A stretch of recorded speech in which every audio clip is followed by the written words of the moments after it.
Yo, yo, yo, what's up, y'all? It's Antoine Small's Financial Blueprint. I'm so excited to have you guys today on this channel as we break news today about this government shutdown. As you know, the United States government has officially shut down as of midnight this morning due to the political parties as well as our elected officials not being able to come to a funding agreement for the new government fiscal year.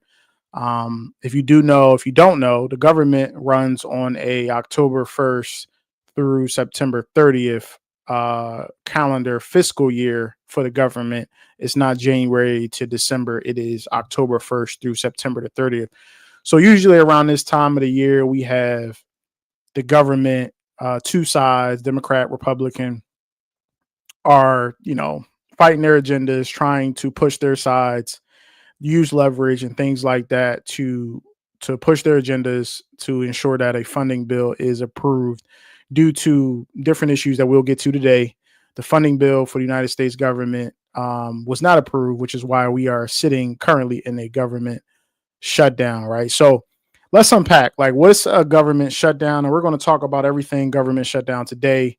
And we're going to go over a few different things of like who's impacted, as well as we're going to really talk in detail about the reason why this even happened, right? So a government shutdown, what is a government shutdown? Government shutdown occurs when non-essential personnel offices close due to a lack of funding, right? This typically happens when Congress fails to pass appropriation bills or a continued resolution to fund government operations, right? So appropriation bills would be all of the funding for the government throughout the FY, which we're going into fiscal year 26.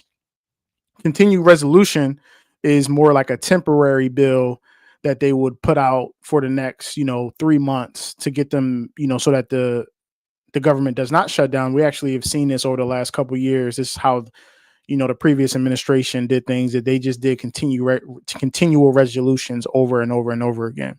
So this time they've chosen not to do a continual resolution. They've chose to just shut the whole government down, right? During a shutdown, many federal employees will be furloughed. We are estimating about 750,000 federal employees have been furloughed as of today, meaning that they are temporarily laid off without pay, while others work essential services continuing to operate, right, without getting paid. The duration of the shutdown can vary, and it often impacts various services, programs, and the economy as a whole, right? So that is what a government shutdown is, right? Government did not agree on a funding bill. They did not agree on a continued resolution.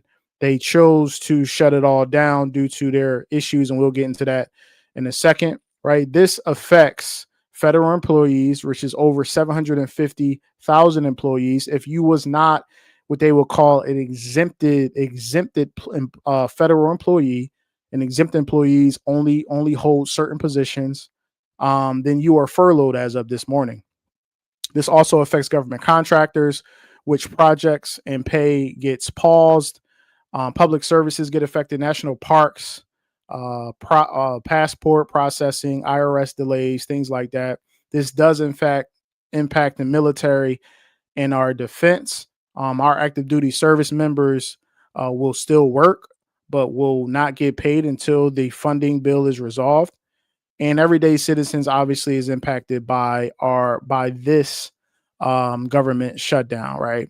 So why did this happen? Right, this is the question, and we're going to get into some videos to really talk into detail the specifics, right? But just understand, right, we have two sides, Republican and Democrat, that have different agendas that want to push their agenda on another, right? And because of this can cause a lot of issues when it comes to trying to get bills funded and get things passed, right? So we have spending priorities between both democratic programs as well as our domestic programs and our defense, right? Depending on which side that you land on, the parties want different things, and we'll get into like healthcare and social programs and immigration and things like that. But there are a lot of issues, as we know, as we've seen over the last couple of years, that has caused turmoil between these two parties, and which is why the reason why they cannot come to an agreement um, within a certain time period so that the government can stay locked in, right? So we're going to review a few videos. We got a packed show today, and we're going to get into the nitty gritty about all of this stuff and why this stuff is important and what you need to know when it comes to the government shutdown.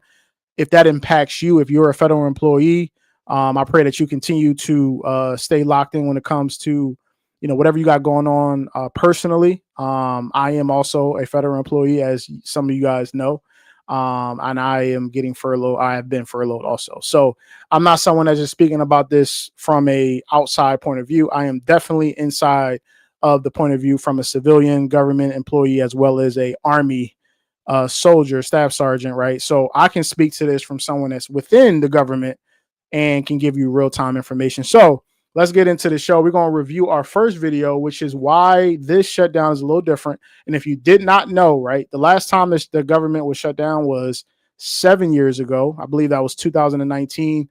The government was shut down for 35 days. So when people ask how long can this last, I would say that depending on, we have a vote that took place today. It was not agreed upon. Our next vote is Friday, right? And then our following vote after Friday is Saturday. If they can't come to an agreement on Friday or Saturday, then we can be looking at another week and possibly 2 weeks before our government shutdown will be over. So let's get into the details and let's get into why this has happened and how this is a little different than our previous government shutdowns. Just know that this is not abnormal. This is actually normal. It's happened over 20 times in our history, right? So this is not something that's going to cause a crash by any means. It's just more about getting the bill funded and getting the government back online within a very short time period. If this lasts more than 2 weeks to 3 weeks, there's going to be a problem, because when federal employees and military personnel, as well as other people, essential workers, don't get paid in 2 weeks, then we got a bigger problem, right? So let's lock in and talk about the government shutdown. Shutdowns are actually a bit more common than probably perceived. We've had 20 of these shutdowns. It's often just political brinksmanship. I think is really simply a response to showing that they're willing to fight Trump. The president's doing kabuki theater. He's threatening to fire a bunch of employees if we don't keep the government open.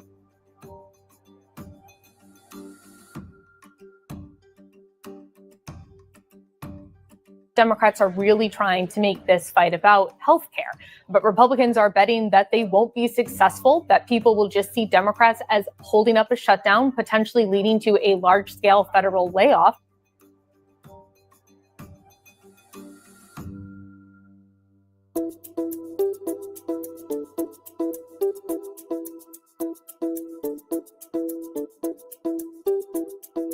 The fiscal year starts from October 1st and runs all the way until September 30th of next year. So every year on September 30th or around this time, there's a question whether or not the government is going to be funded. We are going to give them every opportunity to vote for a clean CR.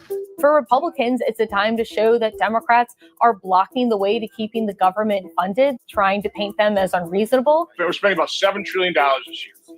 Now, we're only talking about 25% of the budget, which is the discretionary spending.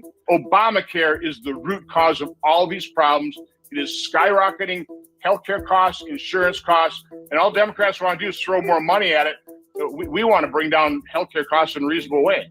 Well, Democrats say the only way they are ever going to give Republicans the votes they need to keep the government open is through something on health care. And what we know is that failure to extend those tax credits is going to see insurance costs rise for over 20 million people, and about 4 million people lose their health insurance entirely. For the government to avoid a shutdown, you need 60 senators to vote for approving any sort of stopgap or funding bill. If you do the math, Republicans only have 53 Republican senators. That means they need at least 7 Democrats to join them. And frankly, because Rand Paul tends to vote no on these continuing funding bills, they're likely going to need 8 Democrats. Now you have one already, John Fetterman, who has come out and said he doesn't think that a government shutdown is ever a good idea, that it ever helps people. And he has come out and supported the Republicans' legislation. But at this point, you don't have any other Democrats who have done so. So if we get back into that, because that's really important, right? So you need 60 people to vote on a bill for it to be funded, right? We know that the Republicans is the majority in that, so that they have 53 people, but 52, because there's only one that's not going to support the funding bill. So they have 52 people voting. They need 8 Democratic supporters. And as of this video, there's only one that wanted to support.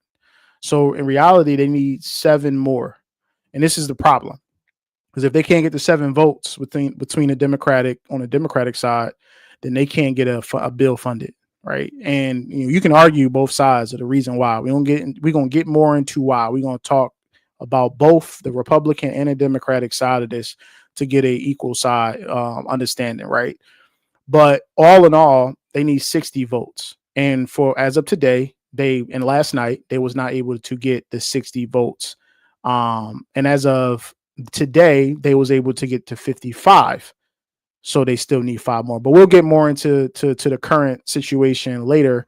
But as of this video, which was last night, they was only able to get 53. Before the government shutdown happened. Guess is we probably will shut the government down. This shutdown is a little bit different because we're seeing something that we've never seen before, which is the federal government not just saying that they will furlough federal employees, but they will actually fire and lay off federal employees who are considered non-essential. So the Office of Management and Budget, run by Russell Vought, came out with a memo to agencies just the other week saying, hey, as you furlough employees, consider whether or not you really need those roles and consider shrinking down your agencies so it's only essential employees, as well as programs and agencies that are in line with the president's agenda. Now, he didn't go into detail about exactly which agencies those would be, but we can guess based on what the priorities of the Trump administration have been. Probably means things like Customs and Border Protection, ICE, military, policing would all maintain funding levels and staff, or maybe things like, say, the Department of Education would be more at risk for cuts. So as we can see here, the president, Donald Trump, right, he can't force a RIF. He can't force a reduction in force when it comes to government agencies. He can recommend it, right? So he's looking to possibly recommend, due to the government shutdown, a reduction in force when it comes to government agencies that does not meet his agenda when it comes to what he will want when it comes to government efficiency, right? So just understand, he cannot force layoffs within departments. He can only recommend layoffs within departments. The department heads will then dictate how departments were to be reduced in the situation of that manner, right? So the Department of Defense, the Department, Homeland Security, and so forth and so on, those Department of Education, right? Those department heads then dictate how they want to operate when it comes within their departments. So I know, we've heard some things about the president wanting to basically cut the federal workforce. Understand that he doesn't have the power to just cut people. He has the power to recommend government heads and agencies to cut people, right? So that is something that the civilian government workforce is dealing with currently right now due to the government shutdown. Not only are people insecure about if they're with the shutdown happening currently right now, them not having a position within the government, being furloughed, but it's also the possibility that you might get a call about you possibly not being able to come back. So that's something to take in consideration moving forward, but that's currently happening at the moment. Democrats have basically come out and said that this is nothing more than an intimidation tactic. They point out there have already been massive reductions in the federal workforce, and that Russell Vought doesn't need a government shutdown to ask agencies to lay off individuals. Meanwhile, you have seen the Supreme Court bring some initial rulings out that lay a path for the Trump administration to fire more workers. So there is more of a risk here if a shutdown does happen, because you could see a massive shrinkage in the size of government. Those federal workers would be certainly impacted in a major way. If I look at the overall, economy, we're talking about 160 million people employed, over 160 million employed, and the federal workers, the ones that are potentially furloughed, is probably about 800,000. This big debate about the employment picture and inflation, and if we go into a government shutdown, some of that data releases, even the upcoming employment report, would potentially not come out. So all of a sudden, you have the Fed heading into a meeting with less information, which is already a difficult decision. I mean, I think what would happen is that the Fed would start looking even more on outside private data, but it certainly complicates things at a time where there's a lot of tension in the Fed's mandate and that employment versus the inflation side. So we're going to get more into the Fed on Stock Market Live, which will be on Thursday at 2:30 Eastern Standard Time. I don't want to get too much into the Fed right now, but understand the Fed's mandate is lower inflation as well as lower unemployment. But if you have federal workers being furloughed and then also possibly being laid off, then that makes unemployment go higher, right? So the unemployment rate currently is at 4.3%. If we see the unemployment rate continue to tick up, that is not a positive thing for the U.S. economy nor Federal Reserve. So that's something to take in consideration also moving forward to the end of this year. But we'll get more into interest rates and all of those things in Stock Market Live when we have that on Thursday. Yeah, obviously it's a big deal for the government employees that are furloughed or fired, but from a broader economic perspective, not so much. The economy tends to take a little bit of a short-term hit during the shutdown, and then there tends to be a rebound thereafter as well. So you're seeing the same picture play out in financial markets.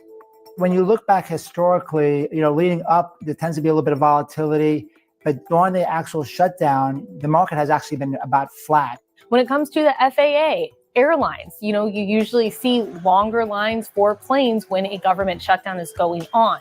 The U.S. Travel Association estimated that during a shutdown, about $1 billion for the travel industry is lost a week. That's from flights, that's from rail, that's from people not visiting U.S. parks and national monuments, which are closed during a shutdown.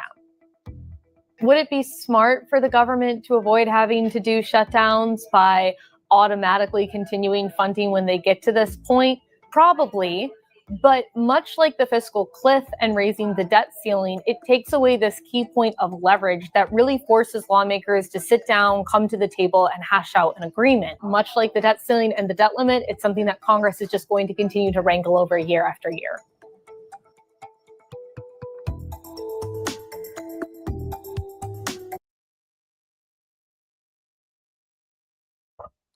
So as you can see, the government shutdown affects a lot of people, right? We're talking about 850,000 employees for the United States government, right? So just understand that it's not just federal workers, it's also state parks. And, when it comes to your IRS and things like that, there is a lot of agencies that get affected by a government shutdown, right? So who and how does this affect the economy in a short term? Let's talk short term, right? If I know that I'm a federal worker and I wanted to travel, right, but I have an uncertain employment situation within the next 30 days, I'm more than likely going to not go to summer vacations. I'm not going to travel. I'm not then going to buy airline tickets. I'm not going to buy hotels. I'm not going to rent cars. I'm not going to do a lot of things that the travel industry benefits off of. That impacts the economy overall, right? So short term, within the next 30 days, you could see a downtick. And when it comes to the economy, when it comes to spending over the next 30 days. But like the lady said, long term, after government comes back online, after that first 30-day period, you'll see an uptick in the economy towards the end of FY25, which is this year, right? So the government officially shut down. We're going to go to the next video where it speaks to the government shutdown specifically and how that is moving us forward now into today. All right, so let's get into that right now. Now at Capitol Hill, where the government has shut down for the first time in nearly 7 years. At midnight, the government ran out of money. Both sides are blaming the other, while millions of federal workers brace for what is a very uncertain future.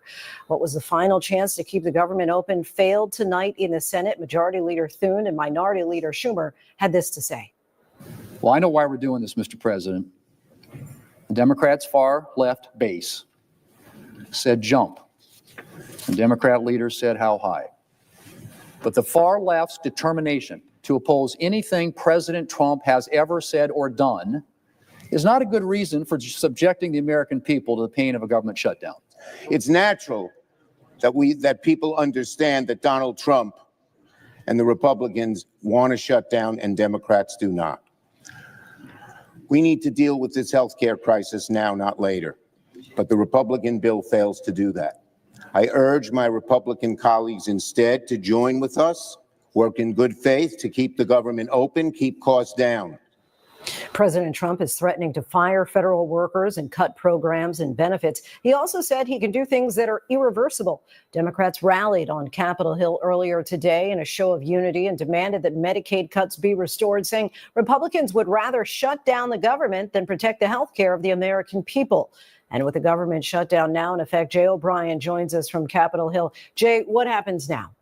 Lindsay, it means the apparatus of the federal government slowly grinds to a halt. The longer a shutdown goes, the worse the effects become because money begins to dry up. For the nearly 4 million federal employees, it means that if the government shutdown continues to roll into the month of October, they will start missing paychecks. The first federal paycheck of October is already going to be processed because it's money that was already set to go out this week. But then there's another paycheck that comes up for federal employees. We're talking about troops, their families, other federal employees in the middle of the month. And if the shutdown lasts until then, they will miss that crucial paycheck. There will be some employees that are told to come to work and still work without getting paid, and they will ultimately get back pay assuming the shutdown ends. Those are employees like TSA agents, air traffic controllers, people that do weather forecasting for the National Weather Service. And then other federal employees will be furloughed and told not to show up to work. That will start to happen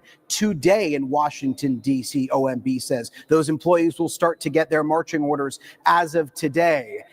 So real quick, I wanted to go back to that first breakdown, right? Let's go back to this real quick. So, all right, so millions of federal workers go without pay. Let me just say this.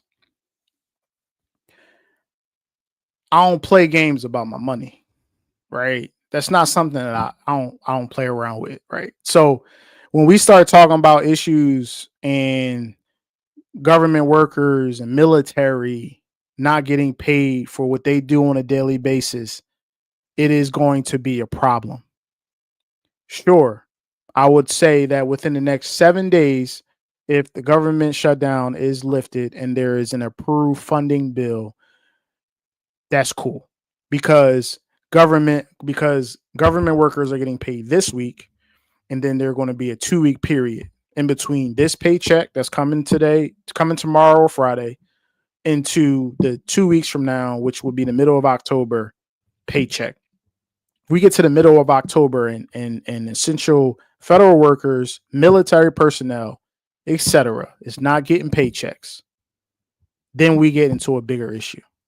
Because we know that most people, if you've watched this channel, most people live paycheck to paycheck. Most people don't have a savings of more than $1,000, if that. Most people cannot afford missing one paycheck, let alone a second paycheck.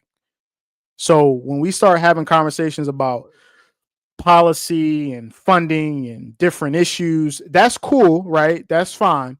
But when it comes to money, and military personnel, and I'm in the military, so I'm telling you, right?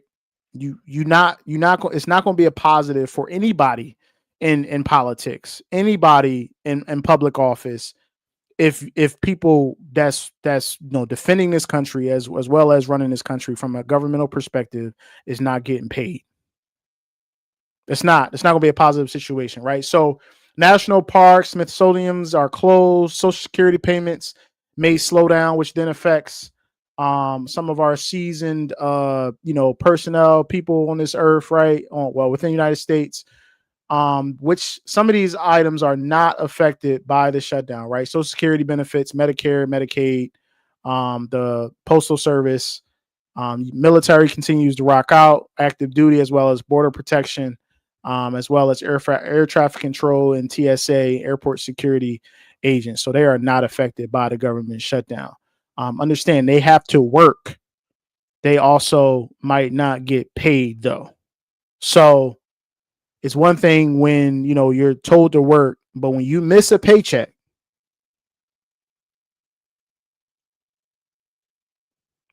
we're gonna see, right? So hopefully they can fix this issue before it becomes a bigger problem. But if you wait more than 2 weeks and people start missing paychecks, okay, you'll start to see people not showing up real quick once people stop getting paid, for sure. Those are employees like TSA agents, air traffic controllers, people that do weather forecasting for the National Weather Service. And then other federal employees will be furloughed and told not to show up to work. That will start to happen today in Washington, D.C., OMB says. Those employees will start to get their marching orders as of today.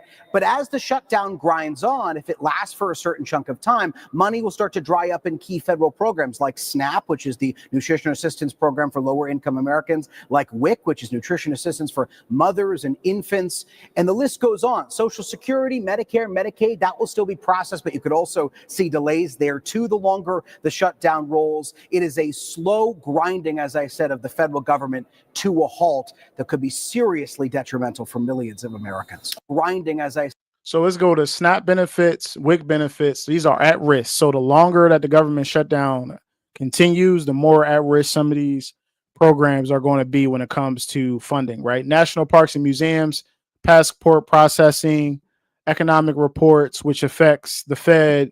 And I think this is very important. Small businesses and housing, right? Now we're talking about FHA loans. If you are someone that's looking to buy a house and you're trying to use the FHA, which is a federal housing authority loan, then you are possibly at risk to not close on your house. It's again, we get into bigger issues, not close on a house that you put an offer in because that FHA loan might not get processed due to lack of funding. These are problems.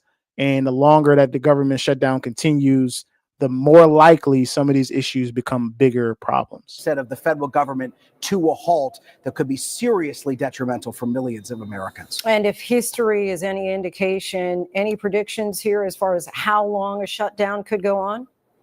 The longest shutdown in U.S. history was 35 days, Lindsay. That was in the first Trump administration. But right now, neither side is really close to a deal. As you heard earlier, Democrats are holding out. They want an extension of Obamacare tax credits. Republicans are accusing Democrats of holding a gun to the head, as the vice president said earlier, of the federal government to negotiate. Democrats have said, look, they want to negotiate with Republicans. Republicans have said, don't do that with the federal government in play. We'll negotiate at a later date. But it's really up to Democrats here. They feel right now that they have the political momentum to try to extract this concession on these Obamacare tax credits out of Republicans. They feel they have the political will, but the longer a shutdown grinds on, the question facing Democrats is how long will they be willing for this to last? Jay O'Brien from Capitol Hill. Thanks so much, Jay.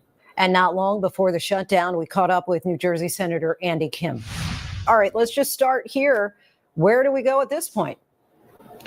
Right now, it is inevitable that we're going to have a shutdown in 3 hours, and that is an abdication of leadership. You know, that really falls upon President Trump, the leadership in the Senate and the House on the Republican side that control the gavel. So this is something where the American people are waking up, seeing the type of abdication of leadership and dereliction of duty. You know, I'm here at the Senate. We've been here all day. We've been trying to negotiate all week. But what I will say, who is not here are the people in the House of Representatives on the Republican side. Speaker Johnson sent them home, told them not to show up. So while those service members that you were just talking about, federal workers, are going to have to show up to work tomorrow and not get paid, these Republican members of Congress refuse to even show up to work and do their job. That is why we're here today. You held a town hall tonight to talk with your constituents about the impacts of a shutdown. Tell us about that conversation.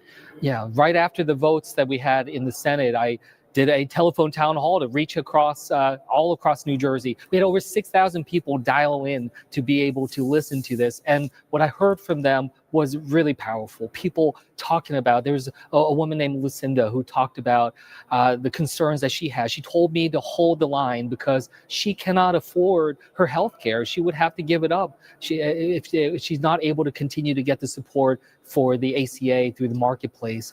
I had a woman named Barbara who talked about the challenges that her family's facing, but she put it in that context, saying that this is a challenge that people are hearing and facing all across America right now. This is real. This is something that cannot be looked at as just some partisan power struggle, as a tug of war between political parties trying to see who they blame. Real lives are at stake. Tomorrow and in the coming days, millions of Americans will realize that their health care is going to go through the roof. Many of them will see their prices double. About 4.5 million Americans will lose their health care. Over 20 million Americans will have to pay extraordinary prices. This is a crisis of the Republicans' making, and we have to do everything we can to solve it. We spoke to a Republican senator from West Virginia, Shelley Moore Capito, a few hours ago. We asked her if she was concerned about the cuts to the Affordable Care Act that Democrats are in part shutting down the government over. Let's take a listen to what she had to say. I'm absolutely concerned. 60,000 West Virginians get a subsidy for their premium support. That doesn't expire until December 31st. That begins a new year of premium support in January. We have time to work on this issue. We've been talking about this issue with our Democrat counterparts, with the president. I think the president is very interested in seeing that we reach a solution here. And so I think that what you're going to see is some kind of compromise, but we have to keep the government open while we reach and have those negotiated talks on. See, the problem with, this particular lady talking about the government staying open, and the government isn't open. And you guys weren't able to reach an agreement before the fourth quarter, right? Before the end of the game. You guys chose not to, due to, really, when it comes down to, healthcare. So as we watched ABC's report on the government shutdown, right, I like to provide a balanced conversation. So now we're going to go to Fox, and we're going to talk, and we're going to see what Fox has to say about this government shutdown. Before we get to both the speaker, the Democratic leadership, House leadership, as well as the Republican House leadership that spoke on this issue today, we are going to go to Fox and to see what Fox had to say regarding the government shutdown. So let's go to Fox and let's see what they had to say on this issue. News of the morning, the federal government officially shutting down at midnight last night after Democrats and Republicans failed to strike an agreement to keep government funded through November. Fox Business's Madison Alworth live in Washington right now with the very latest. Madison. Good morning, Maria. Yes, the government officially shut down this morning at 12 a.m., marking the first federal government shutdown in almost 7 years. The shutdown came after both Republicans and Democrats failed to pass their own respective versions of the bill on the Senate floor, with Republicans attempting to pass a 7-week clean continuing resolution. That needed 60 votes to pass, but instead failing by a 55 to 45 vote, with Senators John Fetterman, Catherine Cortez Masto, and Angus King joining with Republicans to vote for the legislation. So right here, this is the most up-to-date information when it comes to the government shutdown, right? So they needed 60 votes. They were only able to get 52 out of the 53 Republicans. They needed 8 Democratic support on votes to reach 60. At first, they had John Fetterman, which was the one, and now Catherine Cortez Masto, as well as Angus King from the Democratic side, has come and agreed with the Republicans, right, to try to fund the bill for the new fiscal year. That would only lead us up to 55 votes. So we are now waiting for 5 more Democratic votes to support the funding bill for it to be funded and the government would no longer be shut down. Right. So they don't have enough votes yet in support of the funding bill. Right. There's a lot of Democrats that don't agree to the issues, and we'll get to the healthcare and things like that as the reasons why, we've had this issue when it comes to, approving these bills. But currently right now we have 3 Democrats that have moved over and agreed to the funding bill, but that still leaves us at 55 out of 60 votes. We need the 3 other votes from the Democratic side to get the funding bill passed. Kentucky Republican Rand Paul voted against his colleague's bill. Senate Majority Leader John Thune expressed hope that more Democrats would defect.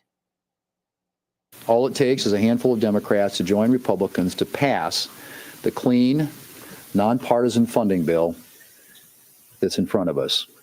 And I really hope that some of them will join us to reopen the government, resume bipartisan appropriations work, and get back to the business of the American people. Republican leadership added that they believe there are more Democrats who are uncomfortable with the shutdown and would eventually vote to end it. Senate Minority Leader Chuck Schumer, however, claimed that Democrats were never invited to the negotiating table, calling it a partisan bill. Their bill, they call it clean, we call it totally partisan. There was no input from Democrats. Not a single line in their bill had input from Democrats. They never consulted us. Thune didn't consult me. Johnson didn't consult Hakeem. And the bottom line is that we had a partisan bill. So the argument is from a Democratic side. And again, I'm just looking to bring balance between the conversation. The Republican side states that they need 8 Democratic support. They got 3. They need 5 more. The Democratic side is saying, well, you guys never even allowed us to have our opinion within the bill. Y'all created a bill, which is your agenda, right? Based on what the president wants. And we was not given the ability to, to vote or give our thought process on what should be and what should be not. What should not be in the bill. So we're not going to support something that is not bipartisan, right? And again, we got to know what these words mean. If you don't know what partisan and bipartisan means, partisan basically means that it's one-sided. Bipartisan means it's two-sided and both sides agree on the bipartisan agreement, right? You'll hear that term used all the time, bipartisan, right? So right now he's saying that it is partisan. It is not bipartisan, which is the reason why the majority of the Democratic side is not agreeing to the funding bill currently at the moment. Schumer did visit the White House Monday with House Minority Leader Hakeem Jeffries to meet and negotiate with the president. And Trump has said that a lot of federal workers could permanently lose their jobs if an agreement is not reached soon. Currently, about 550,000 federal workers will go on furlough now that the government has shut down. The Senate will be back later this morning to try to come to an agreement. Maria? All right, Madison, we'll be watching all of that. Thank you. Madison Allworth joining us. So, Ashley Davis, how do you see it? Federal workers will most likely get paid on October 5th for the last 2 weeks in September, but they're not going to get a paycheck on October 20th for the 2 weeks of October work. Absolutely. They will get paid afterwards. And I think that's important once the shutdown's over. Listen, I don't like this at all. These are just political messages more than anything. But I think there's one major thing that we need to make sure that our viewers know, Maria, is that the entitlement programs will still be paid. Medicare, Medicaid, Social Security, TSA will still work. FEMA still will work. And so I think there's going to be a lot of fear mongering, but I think it's important that everyone knows that it's going to be okay. Yeah, yes. and I spoke with U.S. Ambassador Jameson Greer yesterday at the New York Economic Club, and he said, look, I've got about 250 people around me, and we're going to be operating. So regardless of a shutdown, we're there in the U.S. Trade Representative's office. So there are offices that are ongoing regardless of this. Well, shockingly, there have been 21 other government shutdowns since 1975. And they always get resolved. Sometimes they're ugly, but they do get resolved. And Republicans always blame Democrats, and Democrats always blame Republicans, because that's how the game is played. Sadly, Maria, for those of us who do work and continue to work and aren't in government, it almost seems like shutdowns, that's how business gets done in Washington. Yeah. It's shocking. Well, I mean, look, they're calling it a Schumer shutdown because Chuck Schumer, they say, wanted a fight, wanted a shutdown because he's afraid to agree with the Republicans, because the last time he agreed with the Republicans, he was worried about a primary from AOC. But John Fetterman joined me on Sunday, and he was real clear. He was one of the few Democrats who actually voted to keep the government open. And here's why. Here's what he said. Watch. It is always, always wrong to shut our government down. That is a core responsibility. I'm always going to vote against those things. And if it's the Republican side or now it's our side, especially with the kinds of chaos that we are facing after Kirk, and now there's a Cat 5 storm that might hit our nation too. Now, and you're willing to threaten us down. I was the only Democrat voting against that. And now that CR was the same CR from the Biden administration as well, too. Right. For me, I'm a big believer of, if you want to change the policies, win elections.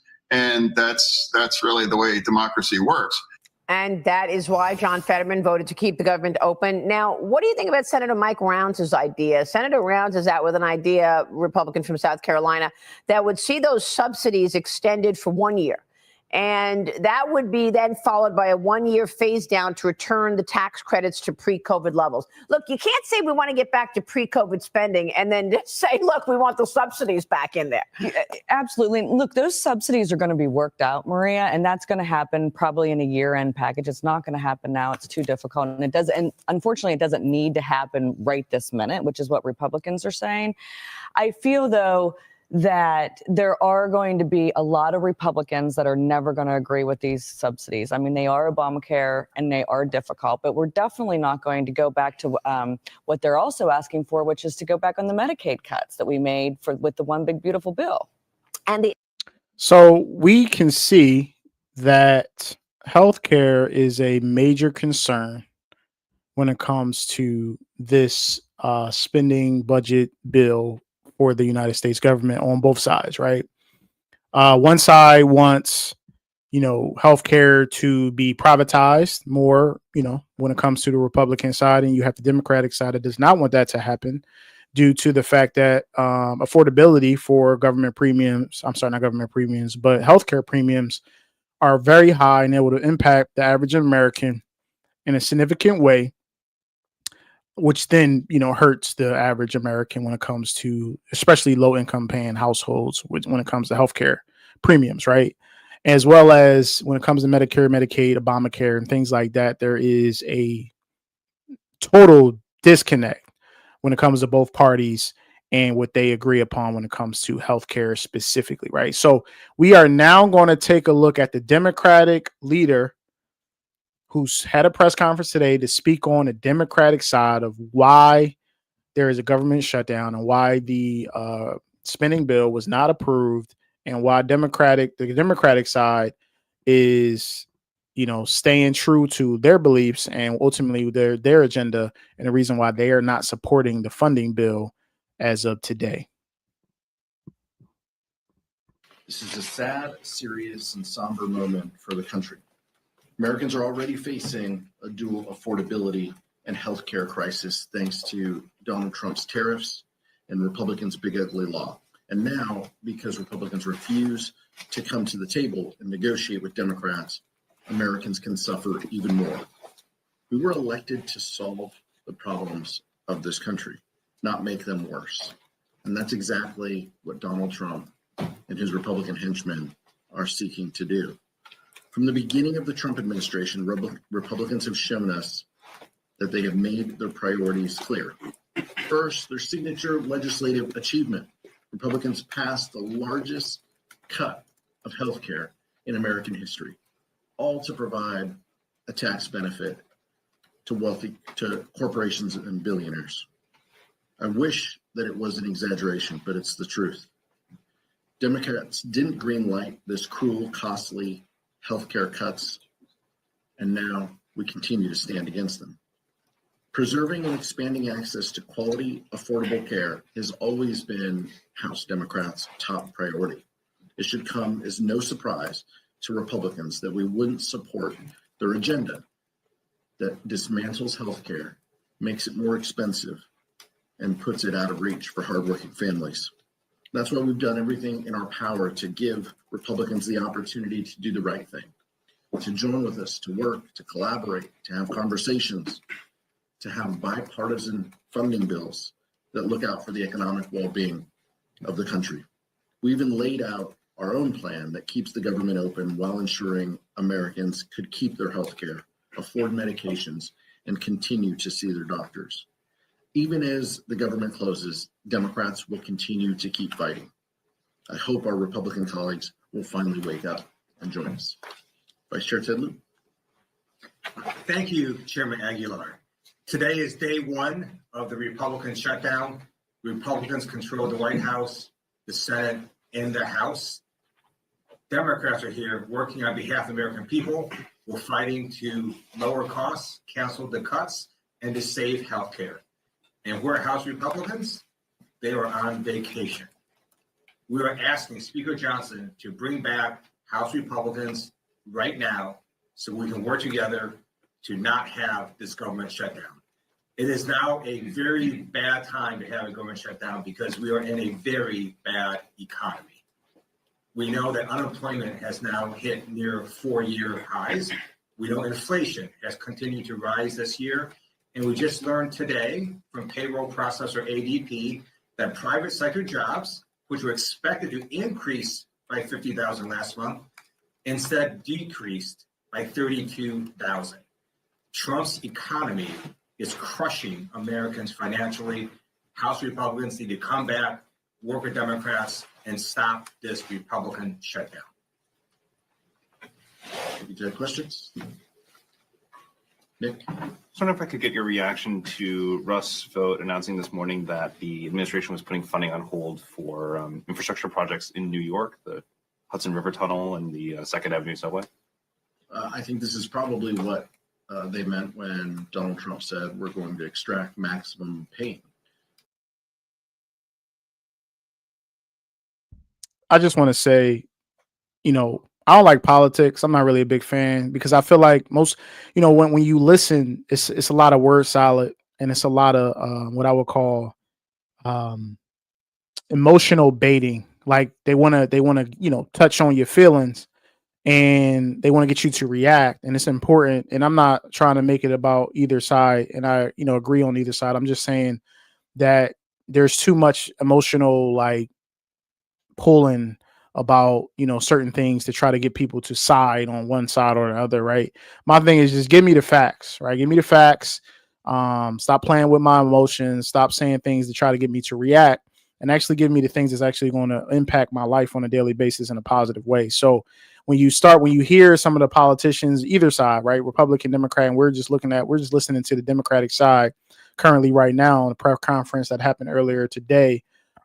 Just take that in consideration, right? Because a lot of times these politicians have a great way of getting you emotionally riled up to get you to react on either side, right? So we're going to continue with the press conference. He's answering some questions right now before we get to the Republican response. The goal from Donald Trump and his administration has been all along to make this painful. This isn't about policy priorities for them. They want to send a message. And if it means hurting people in the meantime, if it means laying people off, if it means congressionally authorized designated projects don't continue, it's clear that that's what they mean. This is probably under the headline they said will make Democrats will pay a huge price for this, right? Those are their words. So this might mean this might be what they mean. Look, this is shameful and it's tough, and it shows that we don't have true negotiating partners, over there. They just want to make this difficult. They've been cheering this on for months and planning for this. And it's unfortunate that this is what Russ Vought decides to do. As Chairman Aguilar said, the Trump administration is inflicting maximum pain on American people, including the people of New York and New Jersey. The people of New Jersey have a choice this November. They can support someone that is beholden to Donald Trump or not. Thank you, Mr. Chair. This is for both you and the Vice Chair. You as a defense appropriator and Mr. Liu as a veteran, what's your response to Pete Hegseth's speech yesterday? I know that there was a lot going on with the shutdown, but obviously that has big implications. You know, even the president mentioned using American cities as military training grounds. Obviously, when the All right, so I don't want to get into Pete Hegseth, Secretary Defense. He did give a speech yesterday to military leaders. I did watch that speech. I'm not commenting on the Secretary of Defense's speech when it comes to military standards and moving forward what the military is about. If you want to take a look at that, I would request just go to and review that video. It was a good video, actually, a good press conference, a good speech that he gave. So Speaker Johnson on the Republican side did provide a response, not necessarily to the Democratic press conference, but he did provide his thought process on the Republican side. And I want to get into the Republican side, right? So we had the Democratic, thought process. We had the reasoning why they're not supporting the funding bill currently that the Republican Party has given them, right? They need 5 more Democratic votes. As of today, they was not able to reach that vote count of 60, right? We're currently only at 55. So here is the Republican response to the Democratic side and the Republicans' viewpoint on where we currently are right now. Course, officially in shutdown mode right now after Democrats and Republicans failed to agree on a funding bill. The measure required 60 votes to pass, but it fell short. In a 55-45 vote, Democrats John Fetterman and Catherine Cortez Masto went with Republicans, along with independent Angus King. They all voted with Republicans to support the bill and support the government staying open. Kentucky Senator Rand Paul was the only Republican who voted against the bill. The Congressional Budget Office says an estimated 750,000 federal employees could face furloughs as a result of this impasse. The OMB formally instructing agencies to begin shutdown procedures Tuesday night. Another memo expected today. This marks the 4th government shutdown this century, the first since 2019's record 35-day standoff over border wall funding. That was in 2019. Joining me now is the Speaker of the House, Congressman Mike Johnson. Mr. Speaker, it's great to see you this morning. Thanks so much for being here. And I know you've had a lot going on overnight. We're not going to get economic data this Friday because the government just shut down. What else will be impacted by this shutdown? Good to see you this morning, my friend. It was a long night here. It's been a long few days. We were praying that the Democrats would not take this dramatic step, and they have. Let's be clear what happened last night. 44 Senate Democrats rejected a clean, nonpartisan continuing resolution to keep the government operating. They decided that it would be more important to give health care to illegal aliens again, instead of keeping critical services running for the American people. That's what happened. So real people are going to be affected. About half the civilian workforce, federal hardworking Americans who work for the federal government, will be furloughed. We'll have troops and Border Patrol agents who do have to go to work, but who will not be paid.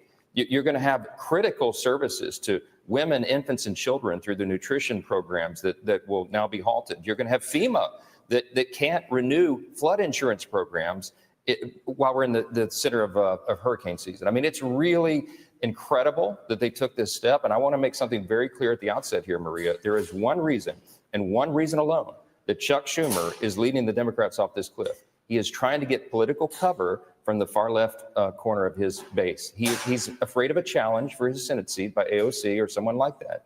And that's why he has changed his tune.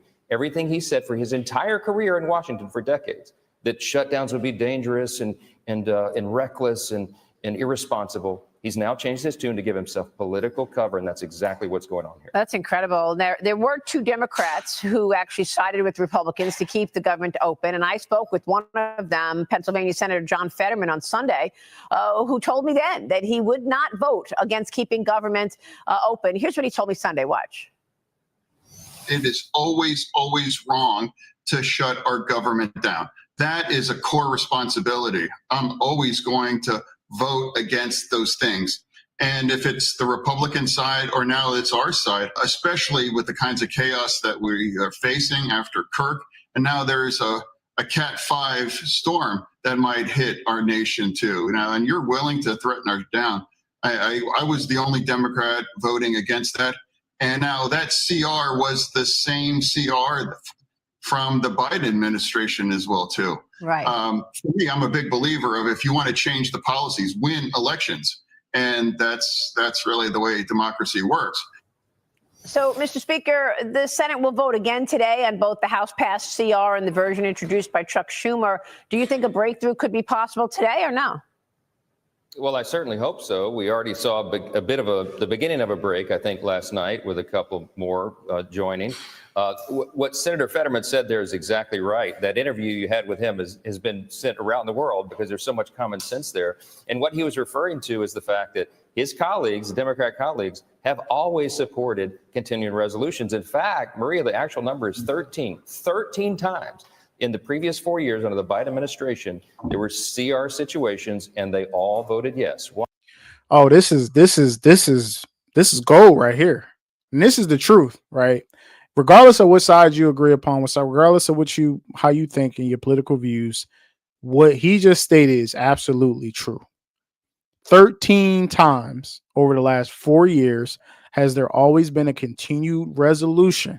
Continued resolution means it's a temporary agreement as they continue to work on the funding bill that they ultimately are looking to pass. So a continued resolution would be like an extension, right? So, last year, for example, there was a continued resolution around this time of the year. It was a continued resolution that then pushed us into the new year so that the government would not shut down. And it has happened continuously over the last 4 years. As someone that works for the government as well as is in the military, we hear that word all the time. We are under a CR. We're under a CR, right? Which is a continual resolution. So when both parties don't agree, right, and they want to continue negotiating, they will do a CR. Now, for whatever reason, this time around, we have no CR. There is no continued resolution. This is the first time in years, right? 13 times over the last 4 years, we've seen a CR. This is the first time that we haven't seen it in a significant amount of time. So I don't know if what Mike Johnson is saying on the Republican side is true when it comes to why the Democratic speaker, due to his upcoming term, and he's trying to continue to get votes for his upcoming term. If that's the case, if that the agenda is the case, right? But we know that for whatever reason, this time around, a CR was not passed. A continued resolution was not passed, and we now have a government shutdown, right? So we got through the reason why, which is predominantly healthcare, but now we're getting more information from one side as we start unpacking, the reasons why we are currently in this situation. Why? Because they wanted to keep the government open because they knew how dangerous and damaging it would be for the American people. And now they've switched their tune because they're trying to play politics. President Trump has said, he could use this as an opportunity to further cut government and turn some of those temporary furloughs into permanent job cuts. Speaker, can you assess what you're expecting in terms of the job cuts and how severe they could be? Yes, the president and I have talked about this at great length. While a shutdown is very damaging for real American people who depend upon government services, it can provide an opportunity to downsize the scope and the scale of government, which is something that we've always wanted to do.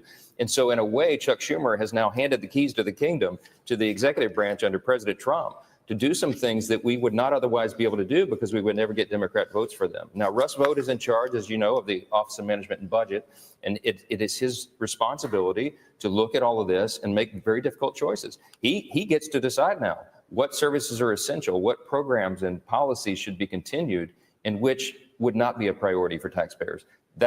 So we have a situation where the president of the United States told the Democratic Party and the the people that had to vote on this, like, hey, if there's a government shutdown, then I will tell the gentleman that runs the budget when it comes to the federal government to dictate or to put together a list of what is essential when it comes to United States government jobs, right?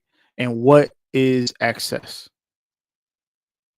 Because he is threatening to get rid of federal employees if this government shutdown became in effect, which we know it is now in effect, and it will be in effect for at least 2 more days before they vote again on Friday and possibly Saturday. And if they can't agree on Saturday, then it will push into next week.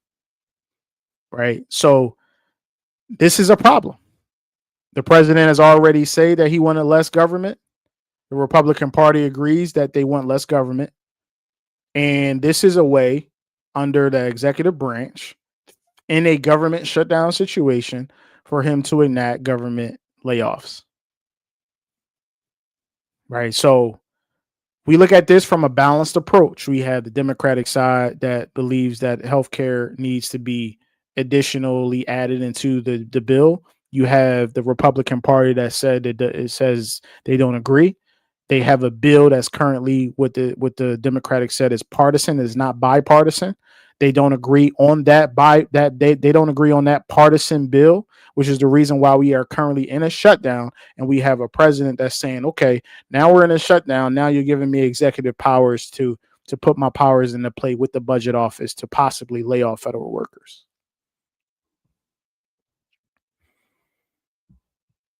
This is the United States of America and our current government right now.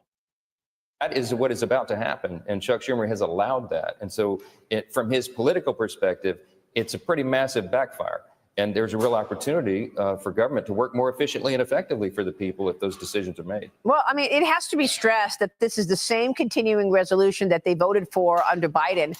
And so what's changed now? President Trump is the president. Is it all just about fighting Trump?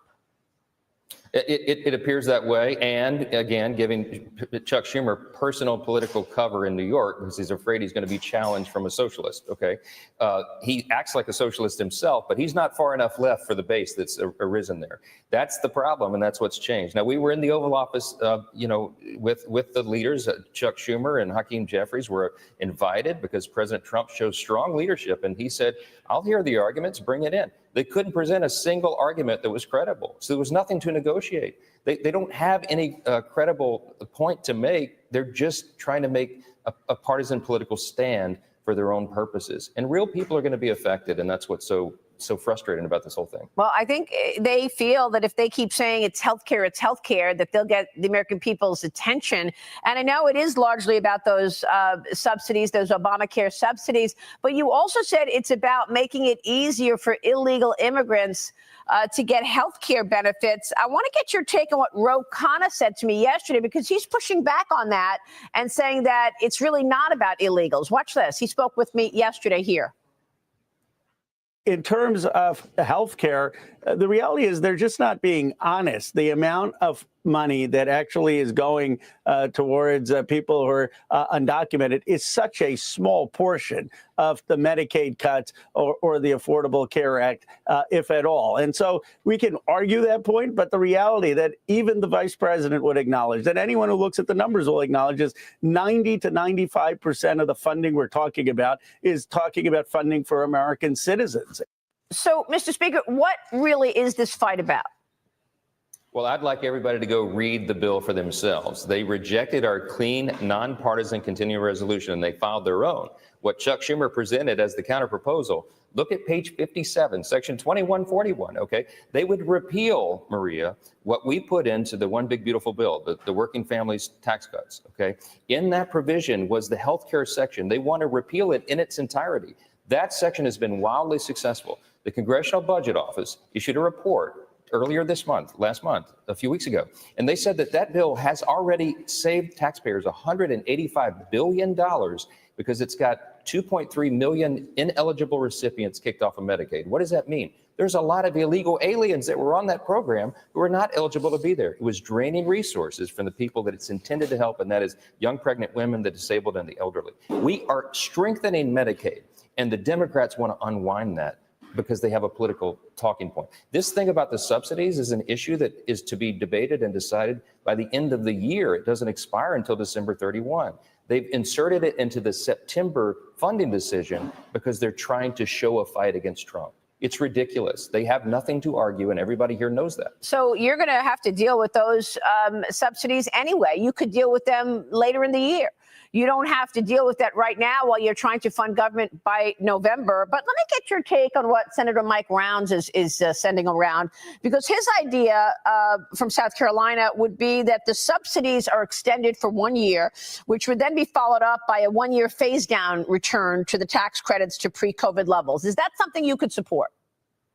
Listen, we have a lot of debate and discussion about that because the subsidy program is propping up insurance companies, not premium payers. Premiums have continued to go up. There are lots of problems. So there's been a lot of discussion here, early discussion, about how those things could be dramatically revised. I mean, there's got to be changes to it if it's even going to be considered. But we need a lot more time to build consensus around any idea that would be viable to pass with conservatives in the House and Senate. And we just simply can't do that before the end of the fiscal year, which was yesterday, right? So they've got to keep the government open. Our point is exactly that. Do your first job. Your most important responsibility as Congress is to keep the government operating for the people. Just do that. And then we'll have all these debates. I mean, that's what the process is for. A deliberative legislative body works through that. But you got to have the lights on to do it.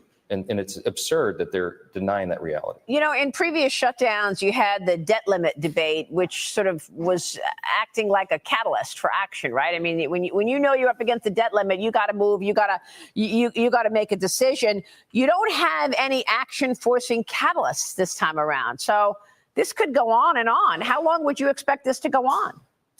Well, our prayer is that it is a very short shutdown and that more Democrats come to their senses and do the right thing for the American people and not follow Chuck Schumer off the cliff. He has painted himself into a corner because he's made absurd arguments. They've created a position here that is indefensible. There's nothing I can give. There's nothing to negotiate, Maria, because I can't offer anything to make our CR less partisan because I never added partisan provisions in the first place. It's totally clean. It's exactly what Chuck Schumer voted for in March. And you should go see what he said and how important it was back then. It's exactly the same. He has nothing to argue and I have nothing to offer. So there's no negotiation. And that's why President Trump sent them away from the White House. And he said, this is very unfortunate. You won't do the right thing. Well, I mean, that's what happened. Putting aside the people who could get fired altogether and not get paid, when you're talking about the federal workers who are furloughed, they'll likely get paid on October 5th for the last 2 weeks of September. But the next pay period would be October 20th. Are you expecting them to miss that October 20th paycheck for the first 2 weeks of October work? And do they get that money back later? I sure hope that they don't miss that paycheck. They do typically get the money back, but you're talking about real hardships for real people. I mean, think of it, military troops who are serving, some who are overseas right now, they're deployed. Well, their families are back here. You have the spouses and children who are dependent upon those paychecks. They may not have a big, savings account that they can rely upon. It does real harm to real people, TSA agents, Border Patrol agents, vital federal services. In the healthcare sector, they claim this is all about healthcare. Guess what they put in their counterproposal, Maria? They want to strip away the $50 billion that we put in the big, beautiful bill to prop up rural hospitals. Why? Because they're in red states. I guess that's how they see it. But they've made some absurd arguments. The WIC program that provides nutrition assistance for women, infants, and children is going to be stopped. Veterans health care services. We have people who are low-income recipients on the Medicare program who receive telehealth and health from home. Those programs just got stopped by Chuck Schumer's antics. I mean, this is real harm to a lot of people. And I think we've got to resolve it ASAP. And some of the bills that expired at midnight last night, the farm bill, the CISA authorization, Cybersecurity and Infrastructure Security Agency, flood insurance, as you just mentioned, complicating home purchases and or refis in floodplains. You got the AGOA, African Growth and Opportunity Act, offering tariff-free access to U.S. markets for 32 African countries. In past expirations, retroactive extensions, and importer refunds. But one of the big questions is how long does it last? But all of those things, in addition to everything you've just mentioned, obviously, does that come back on the docket if this is a fast and quick shutdown? Well, yes, we can minimize the damage if it's a short-term, continuing resolution. I mean, a short-term shutdown. We can fix that. I will tell you that Leader Thune is going to put the bill on the floor again today. They're going to have another opportunity, and we are certainly hopeful that more than 44 Democrats will do the right thing. They voted to shut it down. We need more of them to peel off of that position and do the right thing and keep the government open. Do what they have always done in the past. Again, I'll say it again, 13 times in the previous 4 years under the Biden administration. Every single one of those Democrats voted to keep the government open. They need to do it again. All right, we will be watching that. The vote happens when, Mr. Speaker, later this afternoon? Later this afternoon, there's a press conference at 10 a.m., a joint press conference between the Republicans and the Senate and House leadership. And we'll explain exactly what's going on for the American people. And after that, there'll be a vote. We'll see. Well, the vote didn't pass. Just let's just get that out there right now, right? So they voted and the vote didn't pass. So yeah, that is the Republican stance on this whole issue. And there was a lot in that video. That he talked about the breakdown of why in the past we've had continual resolutions and why all of a sudden now the Democratic Party did not even consider a CR, which is a continual resolution that would have kept the government open for another 6 weeks, 6 to 7, 8 weeks. And then they would have to continue to negotiate for the bill as a whole. Right. So what we're here today is to provide all the information on the government shutdown, to provide you with a balanced approach, both sides, right? We've seen the Democratic side. We watched ABC's side. We also watched Fox, and we watched the Republicans side so that you can get a full glimpse of everyone and the stances that's coming from both sides, right? We know that healthcare is probably the biggest talking point when it comes to the disagreement between both parties. We know that they could have did a CR, which they didn't. Who knows why, right? We do have speculation of why from the Republican side. We also know that you need a 60 vote count for the bill to be passed. Currently, we are sitting at 55 as of the last vote. The Republican Party is in need of 5 more Democrats to come to their side to be able to pass the bill. The issue that we have is we know that federal workers, approximately 800,000 federal workers have been furloughed, me included. We know that there are active duty military as well as other agencies that have and Border Patrol and things like that, TSA, that will be coming to work but will not get paid. We know that federal workers are getting paid this week, but as of this week, this will be their last paycheck until the funding bill is passed. We know that the other government programs, WIC, SNAP, and FHA loans, things like that, are in the red line when it comes to if this funding bill does not get passed over the next week or so, there is a chance that your FHA loan, if you're trying to currently buy a house, if your SNAP and WIC benefits, if you currently are on that assistance, would start to run out. So it's very important that we understand how these things affect our lives, and ultimately in the end, what is happening within our government, and ultimately how that affects everyone on a day-to-day basis. Right. So last but not least, right, I want to talk to my federal workers for a second, right? To my furloughed peeps real quick. This is a time that I would say that you need to take this as an opportunity.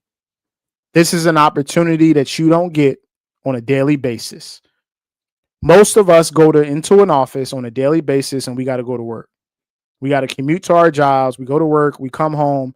We do what we got to do on a daily basis. You have time now to do side hustle, passion projects, businesses, even if it's time for you to get back into the gym, your fitness, if it's time for you to do something around your house that you've been holding off of and you haven't had the time, but now you have an opportunity and the time to do that, even if it's just a time for you to relax for a second. Whatever that looks like for you right now, don't wake up tomorrow thinking about how much you might not have a job. And I know it's hard for me to say that, but you got to get into a mindset to where this is an opportunity.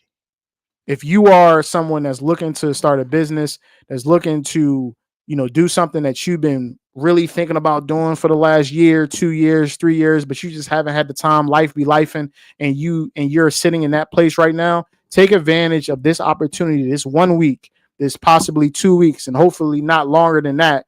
You have the time to do it today. As you sign that furlough memo that I just signed and emailed over to my boss, understand that this is an opportunity for you and your situation to propel yourself forward. At any moment, at any time, you can get fired.